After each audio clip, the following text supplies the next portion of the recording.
सानबानि हाबाफारि लानानै 14 नं चिरांदुवार ब्लक कमिटि इउपिपिएल लाइमोन गांखं आरो आइजो गांखंआ गाबोननिफ्राय सान्थिपुरनि गेलेग्रा फोथाराव खुंफुंगोन इन्टार प्राइमारि लोगोआरि जोलुर आरो काबादि बादायलायनाय।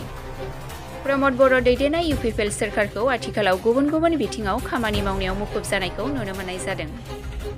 नाथाय बेनि गेजेरावनो जोलुर गेलेनायखौ बांसिन नोजोर होनायखौ आथिखालाव नुनो मोननाय जादों। जोलुर गेलेनाय बिथिंखौ नोजोर बोनानैनो एबा प्रमद बर'नि नीति आदर्शखौ लानानैनो 14 नं चिरांदुवार ब्लक कमिटि इउपिपिएल लाइमोन गांखं आरो आइजो गांखंआ सानबानि हाबाफारि लानानै गाबोननिफ्राय सान्थिपुर गोजौ फरायसालिनि गेलेग्रा फोथाराव ब्लकनि सिङाव थानाय गुदि इउपिपिएल कमिटिफोरनि गेजेराव जोलुर आरो काबादि बादायलायनाय खुंफुंनो थाग-थियारि जादों। बिनिखायनो 14 नं चिरांदुवार ब्लक कमिटि लाइमोन गांखंनि आफादगिरि महन्त नार्जारिया बे बादायलायनायखौ नायफैनो रायजो राजाफोरखौ खौरां मेलनि गेजेरजों खावलायहरदों। खुलुमबाय। बाहागो लानाय जोंनि मिडिया नोंथांमोनखौ जोङो गिबियावनो बरायना लाग्रोबाय। जों दिनै खौरांगिरि मेल लानायनि गुबै थांखियानो जाहैबाय जोंनि 14 नं चिरांदुवार ब्लक लाइमोन गांखं लोगोसे आइजो गांखं जों जथायै सानबानि हाबाफारि जोलुर बादायलायनाय लोगोसे काबादि बादायलायनाय बे हाबाफारिखौ जोङो लानो थांगासिनो दङ। गाबोन गिबि खेब अपेनिं खेला। बे अपेनिं खेलायाव जोंहा गेलेगोन फुटबल हिसाबै लाइमुथि प्राइमारि इउपिपिएल लोगोसे रुनिकाटा प्राइमारि इउपिपिएलनि हेंथायै गेलेगोन आरो काबादिनि गिबि खेब अपेनिं मेट्सखौ गेलेगोन जोंहा लाइमुथि प्राइमारि कमिटि इउपिपिएल बिनि हेंथायै गेलेगोन जोंहा रुनिकाटा प्राइमारि कमिटि इउपिपिएलनि गेजेराव। देग्लाय नैबे जोंनि 14 नं चिरांदुवार ब्लक लाइमोन गांखं लोगोसे आइजो गांखं जों जथायै बे हाबाफारिखौ जोङो लानो थांगासिनो दङ। दा बेहाय जोंहा गिबि अपेनिं गाबोनहाय जोंहा जागोन।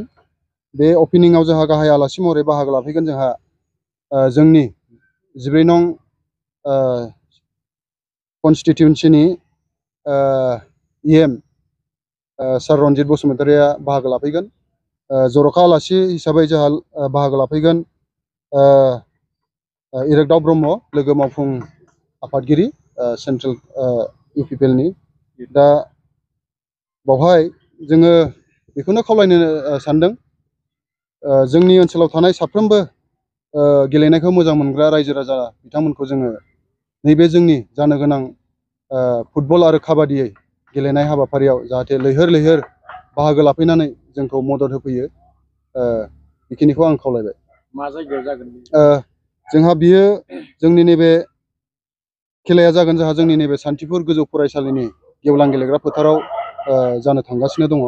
दा बेहाय बेखौनो खावलायदों जोंनि ओनसोलाव थानाय गासैबो सानसुमै मेलेमजिबि रायजो राजा नोंथांमोनखौ नैबे जोंनि जानो गोनां जे फुटबल ट्रफि बेवहाय लैहोर लैहोर बाहागो लाफैनानै जोंखौ मदद आरो हेफाजाब होफैगोन होननानै आङो मिजिंथिबाय। बे खेलाया ओरैनो लोगोआरि गेलेनाय जागोन ना बान्था थान्थाबो? बे खेलाखौ जोङो होनो थांनाया जाहैबाय फ्रेन्डलि मेट्सबाबो जोङो बान्था होनाय जागोन। जोङो देरहानायनि थाखाय जोङो 20,000 फुटबलाव आरो जेननायनि थाखायबो जोङो 15,000 लोगोसे ट्रफि हरफागोन आरो काबादियावबो सेम जों बे प्राइजखौनो होनाय जागोन। बेवहाय जोङो खेलाखौ होगोन गासै फुटबलाव 11टा टिम आरो काबादियावबो जोंहा 11टा टिम जागोन। फाइनाला जोंहा जाहैगोन 15 आगस्टआव जोङो जोबथा फाइनालखौ जोङो होनो लादों। हाबाफारि हिसाबै आफादनि फिरफिला बिर होगोन जोङो लाइमोन गांखं आफाद लोगोसे आइजो गांखं आफादनि। बेजों लोगोसे जोङो मुंख्लंफोरनो बिबार बावनाय बे हाबाफारिबो दङ। बे हाबाफारि जोबनाय लोगो लोगो जोंहा खेलाया जागोन 2 बाजिनिफ्राय। जोङो अपेनिं खेलाखौ जोङो मोनसेल' होनाय जागोन। नेक्स्ट दिननिफ्राय जोङो मोननै खेलाखौ होनाय जागोन आरो बे हिसाबै जोङो रायजो राजाखौ जाहाथे लैहोर लैहोर फैनानै जाहाथे बाहागो लाफैयो आरो खेलाखौ नायनो थाखाय बयबो मदद होफैयो।